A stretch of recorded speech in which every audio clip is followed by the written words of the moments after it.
Making Juniper was a real process in terms of me having to put up some really serious boundaries and address a lot of situations in my life that felt like they needed serious addressing. And it feels like Juniper was a full stop. So I do feel as though this was a medicinal record because it taught me boundaries and therefore taught people around me what I will and won't put up with.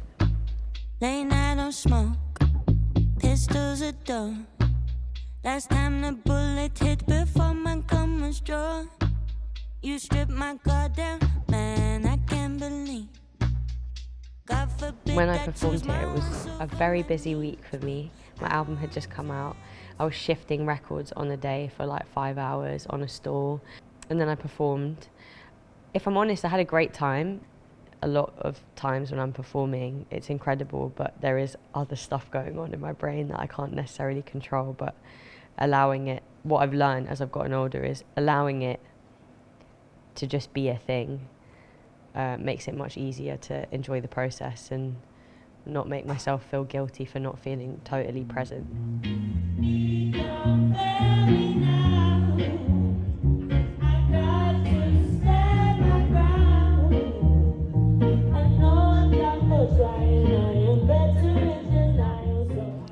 I really love intimate shows. I would argue that I love them more than big shows. I feel a lot more, no pun intended, seen and heard, and quite literally seen and heard because it's a smaller space.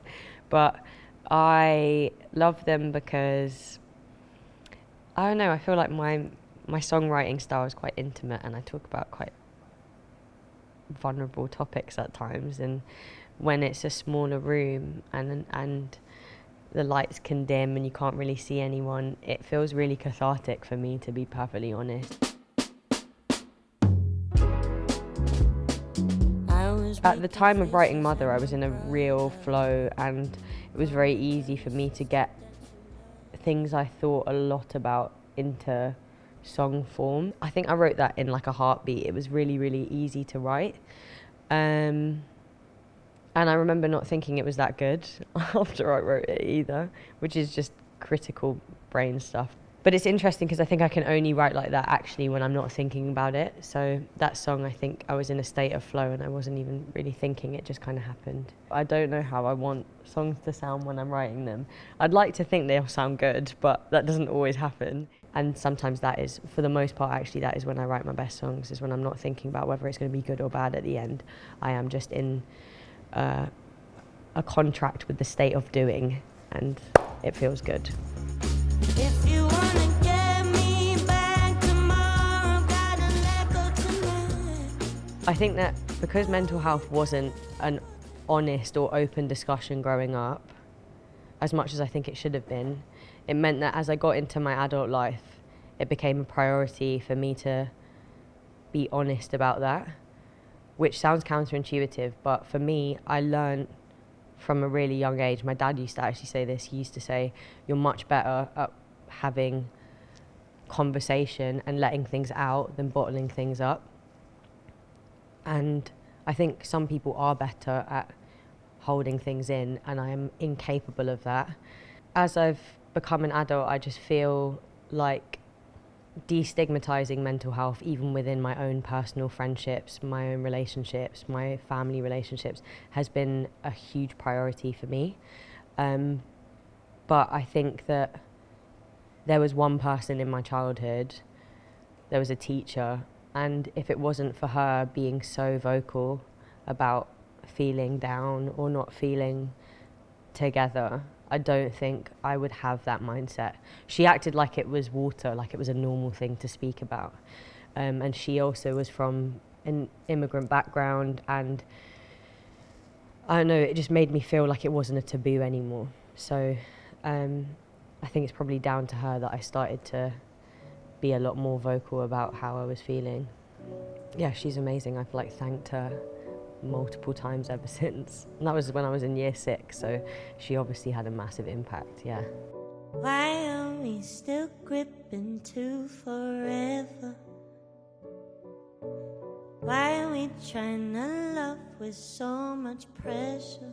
I feel like we live in a generation where younger people have a plethora of information on the internet. A lot of it is not valid information, and I am concerned that there is a lot of self-diagnosis going on, and I'm really happy that there are conversations being had online, and it feels like mental health is something that is now really openly spoken about.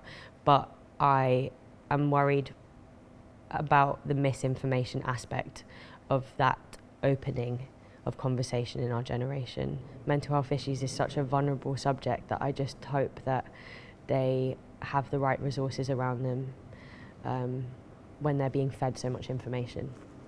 Obviously, this country is struggling economically, and I think the first thing that happens when there are political and economic tensions is art gets hit first.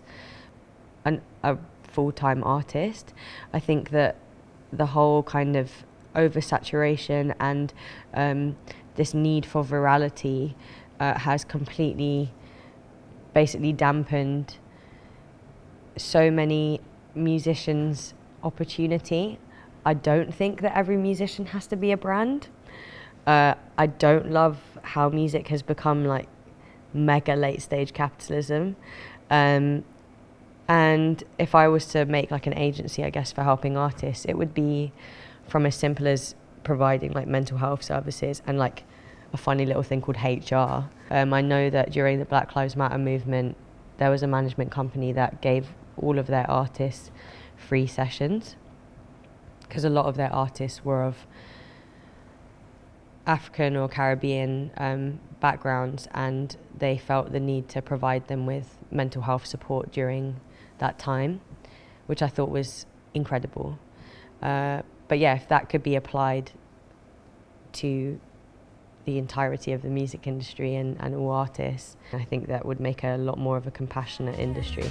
I know you'd care, that's why you sigh. I, like a lot of people, have suffered from mental health issues, and music has been an incredible medicine for me and made me realise that I'm not alone in some of the feelings and emotions that I've had to grapple with since a child. And I always wanted to be a musician because of the impact it had on me and my mental health, and if I can do the same for others and make them feel less lonely, or like they're not the only person in the world that feels that way, then yeah, I'm gonna be vocal. I shine and you get sunburned. That sounds like a you problem. Go ahead, slice, yeah, okay.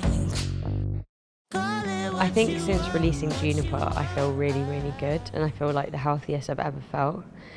And I feel as though I have a toolbox that I've never had before. So the thing that I'm really excited about moving forward as an artist, but also just as Joy, is navigating a life where I feel like I have a support network and a safety blanket that I've never had before. And I'm really excited to hear what my music sounds like with that and how I conduct myself moving forward. You know, it's something that I never thought I would achieve, but I'm not saying I'm completely better. I'm just saying that I have the tools, and I'm really excited about that and how I end up using them. This ain't a movie, that ain't a heart attack. You might have the good hand, but you won't be the last man. I got a little less each time there's someone new. Get in the deep end, just to say we should be